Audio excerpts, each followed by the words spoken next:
بسم الله الرحمن الرحيم. السلام عليكم.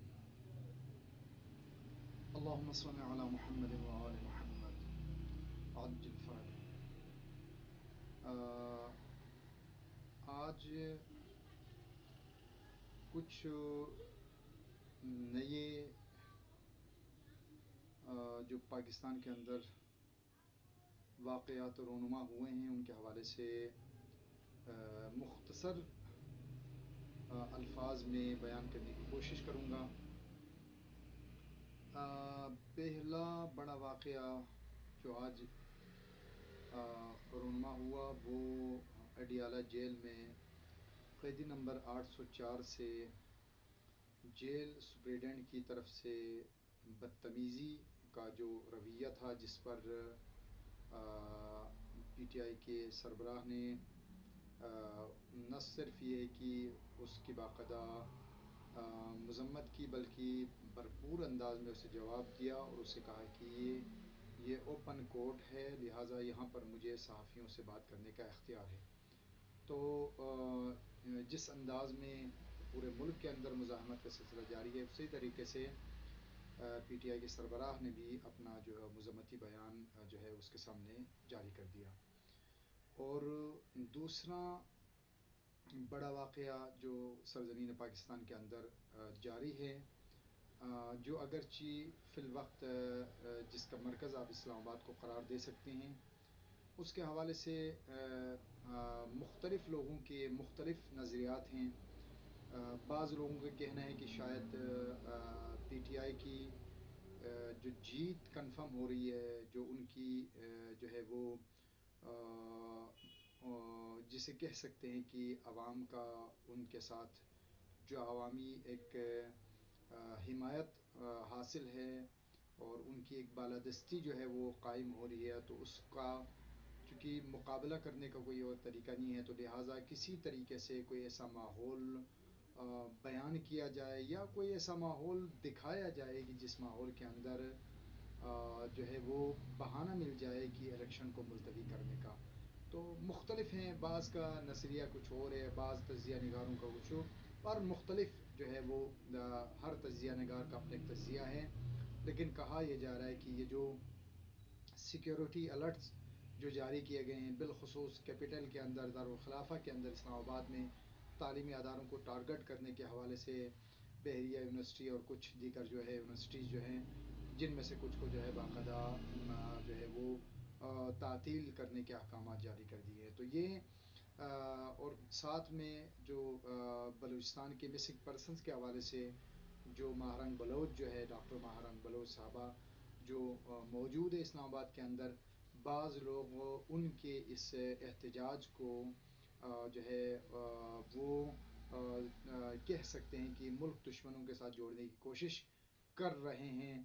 بعنوان پاکستانی من حیث پاکستان، اور مظلومیت کا جو ساتھ دینا ہے، مظلوموں کا ساتھ دینا ہے،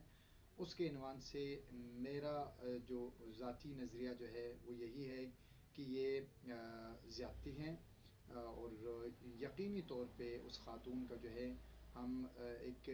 پاکستان کی ایک بیٹی ہے، اس پر کوئی تہمت لگا کر اس کی ایک پرامن احتجاج کو جو ہے وہ داغدار کرنے کی کوشش نہیں ہونی چاہیے. اس لیے کہ اگر آپ پرامن احتجاج کا راستہ روکیں گے تو تشدد کا راستہ جو ہے وہ پھر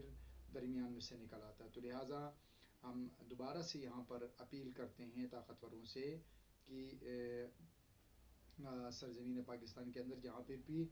جہاں پر بھی کوئی ظلم ہو رہا ہے، وہاں ان ظلم کا شکار ہونے والے مظلومین کی آواز کو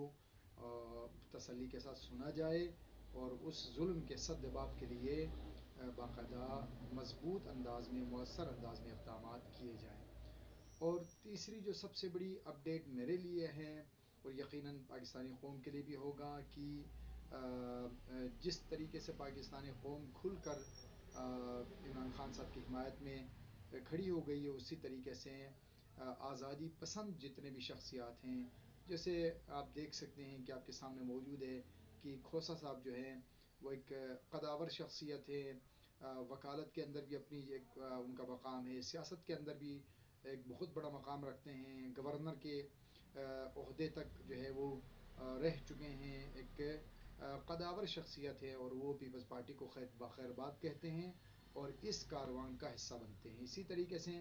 آپ دیکھتے ہیں اعتزاز احسن صاحب اتنی بڑی بااثر شخصیت ہے، اور وہ بھی باقاعدہ اپنی حمایت جو ہے وہ خان صاحب کے ساتھ اس کو واضح کرتے ہیں۔ اسی طریقے سے آپ دیکھتے ہیں آج کی جو بڑی اپڈیٹ ہے وہ یہ ہے کہ ایک آزادی پسند انسان جو پاکستان کو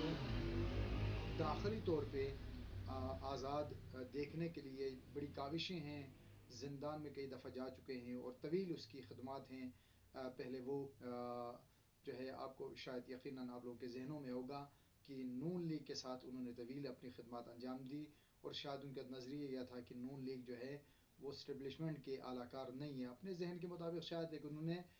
جمہوریت کے لیے بڑی اقدامات کیے۔ پھر اس کے بعد یہ پی ٹی آئی میں آئے، پھر پی ٹی آئی کے اندر کسی مقام پہ ان کو غلط فہمی ہوگی اور انہوں نے اعلانیہ طور پہ جو ہے وہ پی ٹی آئی کو خیر بات کہہ دیا۔ آج پی ٹی آئی کے مشکل ترین موقع پہ تحریک انصاف کے ساتھ انہوں نے نون لیگ کا ٹکٹ، آج آپ کے سامنے موجود ہے کہ نون لیگ چونکہ لوگوں کے اندر جو ایک اندرونی سطح پہ جو لوگ جو ہے وہ ماضی کی سیاسی جو روش ہے اس کے اوپر اپنا ایمان رکھتے ہیں، اور وہ سمجھتے ہیں کہ طاقتوروں نے جس کا ہاتھ پکڑا وہ پار ہو گیا اور اس کو کرسی مل گئی۔ اس سوچ کے جتنے مالک ہیں یا جتنے حامل ہیں ان لوگوں نے جو ہے وہ اپنا سارا بورا بستر باندھ کر نون لیگ کے کشتی کے اندر انہوں نے جو ہے وہ سوار ہونے کی کوشش کی ہے، اور ان میں سے بہت سارے ایسے ہیں کہ جو ٹکٹ نہ ملنے کی وجہ سے انہوں نے احتجاجاً نون لیگ کو چھوڑ دیا ہے۔ ایسے ماحول میں کہ جو نون لیگ کے ٹکٹ پر لڑنے کے لیے بہت سارے لوگ اس لیے چاہتے ہیں کہ انہیں لگ رہا ہے کہ طاقتور جو ہے جو کہ نون لیگ کے ساتھ ان کا اتحاد ہو چکا ہے، تو لہٰذا طاقتوروں نے کچھ بھی ہو، چاہے ووٹ جتنے مرضی جو ہے کسی اور کو مثلا تحریک انصاف کو پڑے، لیکن حکومت انہوں نے نون لیگ کی بنانی ہے۔ اس وجہ سے جب نون لیگ کے لیے ایک اندرونی سطح پر ایسے ابن الوقت لوگوں کی جو ہوائیں ہیں، ان ہواؤں کے دوران ٹکٹ ملنے کے باوجود جو ہے مخدوم جاوید ہاشمی صاحب نے ایک آزاد پرست اور آزاد پسند انسان ہونے کے ثبوت دیتے ہوئے نون لیگ کا ٹکٹ واپس کر دیا، اور اس حلقے میں تحریک انصاف کی نمائندے کی حمایت کا اعلان کیا ہے۔ اور یہ پاکستان کی تاریخ میں ایک بہت بڑا واقعہ ہے کہ ایک آزاد اور حریت پسند انسان کہ جو پاکستان کو داخلی طور پہ مستحکم اور داخلی طور پہ بھی آزاد اور بین الاقوامی سطح پر بھی آزاد دیکھنا چاہتا ہے، تو ہماری بھی یہ دعا ہے کہ خداوند عالم پاکستان کو مکمل طور پہ پروردگار داخلی طور پہ بھی خدا آزادی و خود مختاری عطا فرمائے، اور بیرونی سطح پر بھی پاکستان کو سربلند کرنے کے لیے ایک محب وطن شخص کو خدا پاکستان کی حکومت عطا فرمائے۔ پاکستان زندہ باد۔